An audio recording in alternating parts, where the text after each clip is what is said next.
एक लड़की होती है जो बस स्टैंड पर खड़ी होती है, जो बस का इंतज़ार कर रही होती है। उसी बीच उसके साथ एक लड़की, उसकी जो बच्ची होती है वो छोटी-सी होती है, और जैसे ही वो बस का इंतज़ार कर रही होती है, उसी समय जो उस महिला का जो तलाकशुदा जो पति था, जब जैसे ही वो वहाँ से, वो भी उसी बस स्टैंड पर आता है, जैसे ही वो अपनी उस पत्नी की तरफ देखता है, तो पत्नी जैसे ही उस राजू की तरफ, मिस्त्री की जो ओर होता है उसकी ओर देखता है, जो मिस्त्री राजू था, जैसे ही वो उसी की तरफ देखता है तो दोनों लोग आपस में देखते रहते हैं और घूरते हैं। घूरने के बाद जैसे ही वो जो राजू होता है वो पीठ उस महिला की तरफ कर लेता है, और उसके बाद वो जो लड़की होती है वो भी उस राजू की तरफ पीठ कर देती है।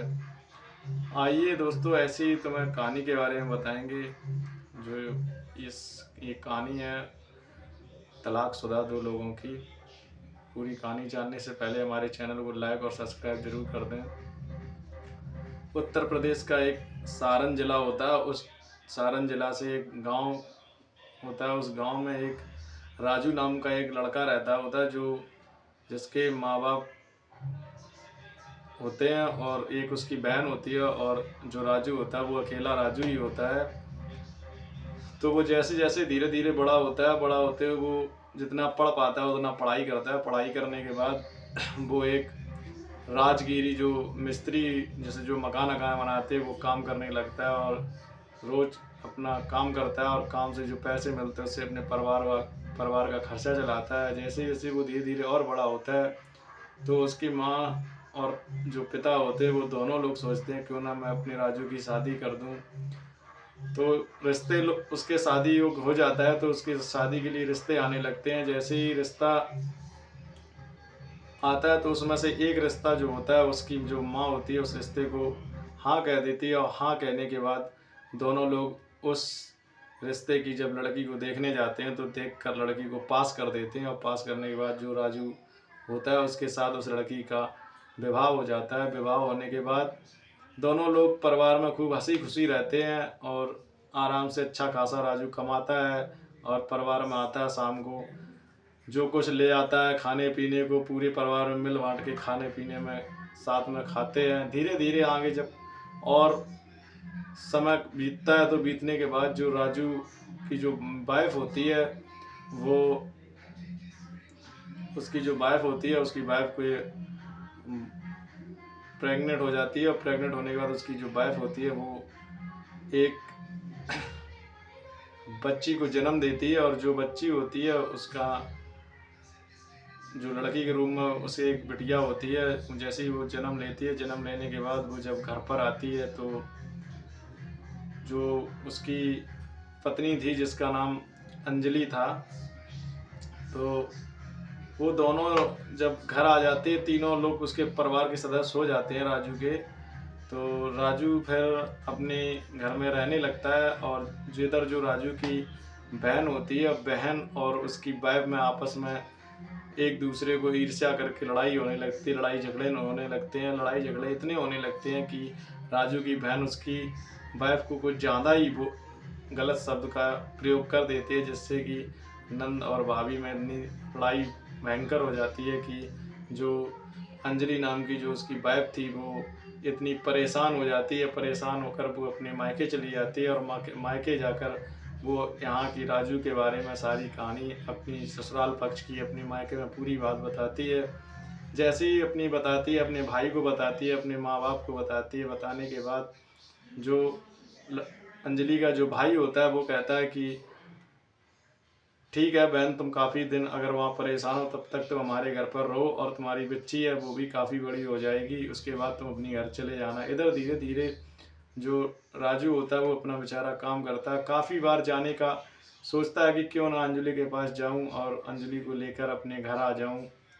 इधर जो लड़की का जो भाई होता है वो धीरे धीरे, जो अंजलि होती है वो कहती है भैया काफ़ी 5-6 महीने गुजर चुके हैं और अभी तक मुझे लेने नहीं आए हैं। जब ये बात कहती है तो कि क्यों ना भैया मुझे वहाँ चलकर छोड़ आओ चल के। जब ये बात कहती है तो जो अंजलि का जो भाई होता है वो कहता है नहीं नहीं, तुमको अभी हम अंजलि नहीं छोड़ने जाएंगे। क्यों ना हम अगर जाने से पहले हम केस करेंगे, तलाक का डालेंगे और केस करने के बाद हम जो जो राजू है जब उसके पास सम्मन जाएगा तो वो अपने आप यहाँ आएगा और माफ़ी मांगेगा ससुराल में आके। जब ऐसी सारी बातें वो सोचती है तो जो अंजलि होती है वो कहती है भैया केस वेस करने की कोई आवश्यकता नहीं है, मैं उसी घर में जाऊँगी और उसी घर में रहूँगी। जब ये सारी बातें वो कहती है, लेकिन जो भाई होता है वो उसका जो माइंड सेट कर देता है। वो अंजलि भी कहती है ठीक है भैया, जैसा तुम्हें उचित लगे वैसा आप कर दो। जब ये मुकदमा कोर्ट जाते हैं, कोर्ट में जाकर मुकदमा डाला जाता है और मुकदमा तलाक का डाल दिया जाता है। जैसे ही डालने के बाद जो तलाक का जो नोटिस होता है जो वकील द्वारा जाता है, वो इधर जो राजू होता है वो अपना काम करता है। काम करने के बाद एक दिन कहता है माँ कि मैं कल अंजलि को लेने जाऊँगा। जैसी इतनी बात उसकी माँ कहती है तो माँ उसकी खुश हो जाती है और कहती है कि हाँ बेटा, काफ़ी दिन बहू के हो गए हैं, बहू को अपने घर लेकर आओ। धीरे धीरे जैसे ही दूसरे दिन की खुशी में इधर राजू खुशी होता है, उसी के एक दिन पहले की जब शाम का समय होता है, उसी समय कोर्ट से एक नोटिस आता है। उस नोटिस जो होता है वो तलाक का नोटिस होता है। तो जैसे ही राजू को नोटिस वाला जो कर्मचारी आता है कोर्ट से, वो जैसे ही नोटिस देता है और देने के बाद कहता है कि आपकी जो अंजलि वाइफ है उन्होंने आपके ऊपर तलाक का केस किया। जैसे ही राजू पढ़ता है, पढ़कर एकदम बहुत ही उदास हो जाता है। उदास होकर माँ से कहता है कि माँ, अंजलि ने मुझे तलाक के लिए कोर्ट में मुकदमा डाल दिया है और वो नोटिस हमारे पास आ चुका है। जैसे ही वो अपनी माँ को दिखाता है तो माँ भी बहुत ही घर में एकदम शांत का माहौल हो जाता है। फिर जो राजू होता है वो फिर बहुत गुस्सा होता है और गुस्सा होकर वो जो कल जाने का इच्छा थी जो जिससे वो खुश था, फिर वो मना कर देता है कि अब मेरा जाने का कोई मतलब नहीं रहा क्योंकि अंजलि मुझसे तलाक चाहती है। इतना सोच समझकर वो कहता है ठीक है, तुम्हारी जैसी इच्छा है। कोर्ट में जाता है और कोर्ट में जाने के बाद दोनों लोग आपस में सहमति से तलाक ले लेते हैं। तलाक लेने के बाद दोनों लोग अलग अलग हो जाते हैं। इधर जो राजू होता है वो अपना रोज कमाने खाने लगता है। जो मजदूरी का काम करता है राजगिरी का, वो मिस्त्री का, वो रोज काम करता है। राजू जैसे ही काफ़ी एक साल गुजर जाती है, तो एक साल गुजरने के बाद जो राजू होता है वो अपनी बहन का विवाह के लिए लड़का तलाशता है और लड़का तलाशते उसे एक लड़का मिल जाता है, जिससे वो सोचता है क्यों ना मैं अपनी बहन का विवाह कर दूं। तो जो उसकी नंद थी अंजलि की, उसकी शादी उसका जो भाई राजू था वो शादी कर देता है। और शादी करने के बाद उसकी जो बहन थी वो दूसरे के घर चली जाती है और दूसरे के घर जाने के बाद फिर काफ़ी 2-4 महीने राजू जो होता है घर में बहुत ही उदास रहने लगता है। उदास रहते थे, एक दिन उसकी माँ कहती है क्यों ना राजू तुम्हारी शादी दूसरी किसी कोई अच्छी लड़की देख लो जिससे मैं तुम्हारी शादी कर दूँ। इतनी बात सुनता है राजू तो कहता है माँ, मुझे एक ठेका मिल गया है मिस्त्री की, जो मकान बनना है उसके मैं काम करने के लिए 1 महीने के लिए बाहर जा रहा हूँ। और बाहर जैसे ही काम पूरा होता है उससे कुछ पैसे भी हमारे पास हो जाएंगे, उसके बाद कोई अच्छी लड़की देख लेना, उसके बाद मेरी शादी करने का जो इरादा है वो अपना कर लेना। इतनी बात कहकर वो जहाँ उसे टेंडर मिलता है वहाँ वो चला जाता है। जैसे ही वहाँ 1 महीने का उसका टेंडर पूरा हो जाता है, पूरा टेंडर होने के बाद वो जैसे ही अपने घर आता है तो आने के लिए वो बस स्टैंड पर जाता है। और इधर जो अंजलि होती है वो उसके भाई जो होता है उसका भाई की शादी हो जाती है। जो उसकी भाभी होती हैं वो आपस में लड़ने लगती हैं। जब वो उससे लड़ती हैं तो वो अपने भाई से कहती है कि भैया, मेरा सारा कुछ बसा हुआ घर तो आपने ही उजाड़ दिया, क्योंकि मैंने तो कभी नहीं सोचा था कि मैं वहाँ से तलाक लूँगी या कुछ कहूँगी, आपने मेरा तलाक का मुकदमा डलवा दिया। इतनी बात कहकर वो गुस्से में वो भी घर से निकल आती है और कहती है मैं कहीं बाहर जाके कमा खा लूँगी, पर अब मैं आपके घर पर नहीं रुकूँगी। इतना कहकर वो अपनी छोटी सी नन्ही सी बच्ची को ले लेती है और बच्ची को लेकर अपना बैग पैक कर लेती है और उसी बस स्टैंड पर बस के लिए इंतज़ार करने लगती है। और इधर राजू उसी बस स्टैंड पर राजू आ जाता है। जैसे ही राजू अंजलि को देखता है, जो बहुत खूबसूरत लड़की तैयार होकर वहाँ खड़ी थी बस स्टैंड पर, और अंजलि जैसे ही उस राजू को देखती है तो एक दूसरे की तरफ बहुत घूरते हैं और घूर कर इतनी नफरत सी उन लोगों को होती है आपस में कि राजू अपनी तरफ पीट कर लेता है और वो लड़की अपनी तरफ पीट कर लेती है।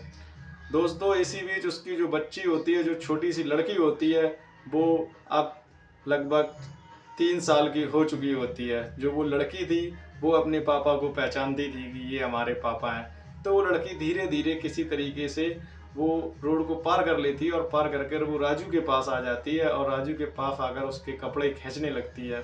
जैसे ही राजू पीछे मुड़कर देखता है कि हमारे कपड़े कौन खींच रहा है, जैसे ही वो देखता है कि एक छोटी सी लड़की हमारे कपड़े खींच रही, तो जैसे ही वो उस लड़की की तरफ देखता है तो जो वो लड़की उसकी राजू की होती है वो कहती है पापा। जब वो पापा शब्द बोलती है तो राजू एकदम नीचे बैठता है और उस लड़की को गोद में उठा लेता है और उठाकर कहता है बेटा मुझे पहचान लिया। तो वो लड़की कहती है हाँ पापा मैंने आपको पहचान लिया। इधर राजू उस लड़की से मिलकर बहुत रोने लगता है। जैसे ही रोने लगता है तो जो इधर अंजलि होती है वो पीछे मुड़कर देखती है कि हमारी गुड़िया कहाँ गई।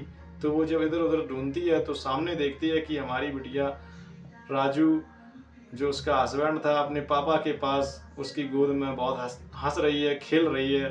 जब इतना सब कुछ देखती है तो वो गुस्से में उस राजू के पास जाती है और कहती है हमारी लड़की हमको दे दो, हमारी बच्ची आपके पास कैसे आ गई।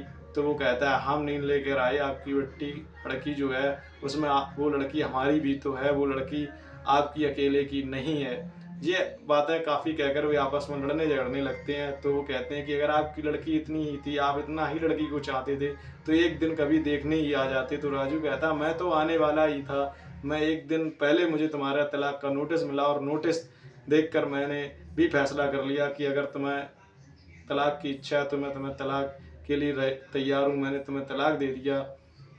क्या तुमने कभी हम पर गलत एलिगेशन लगाए। तो जो वो राजू होता है वो अंजलि से कहता है कि तुमने हम पर एलिगेशन गलत लगाए। जब आपस में दोनों लड़ जाते हैं तो दोनों लोग कहते हैं कि जब राजू कहता है कि मैंने नहीं लगाए, ये जब तुमने हम पर केस किया एलिगेशन गलत लगाए तो हमने भी तुम्हारे एलिगेशन लगा दिए।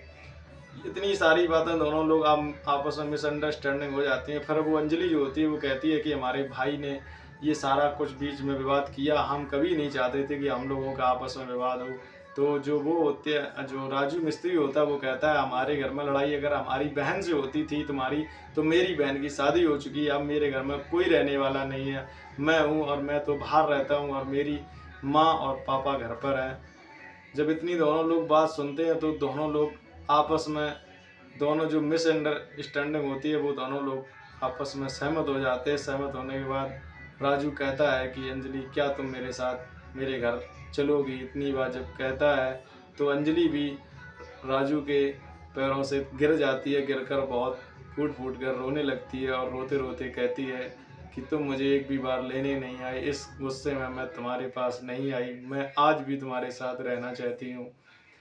इधर अंजलि जो होती है वो राजू कहता है मैं घर ही चल रहा था, जा रहा था, चलो तुम कहाँ जा रही थी। तो वो फिर अपनी बताती कि मैं गुस्से में दिल्ली कमाने जा रही थी। ये सारी बातें सुनकर राजू फिर अपनी अंजलि वाइफ को साथ में बैठाल कर अपने घर ले आता है। घर ले आने के बाद माँ से कहता है कि माँ अंजलि आज हमारे पास घर में आ गई। जो उसके माँ बाप होते हैं वो भी बहुत खुश हो जाते हैं और दोनों लोग पूरा परिवार एक अच्छे से रहने लगता है और रहकर अच्छे से कमाते खाते हैं।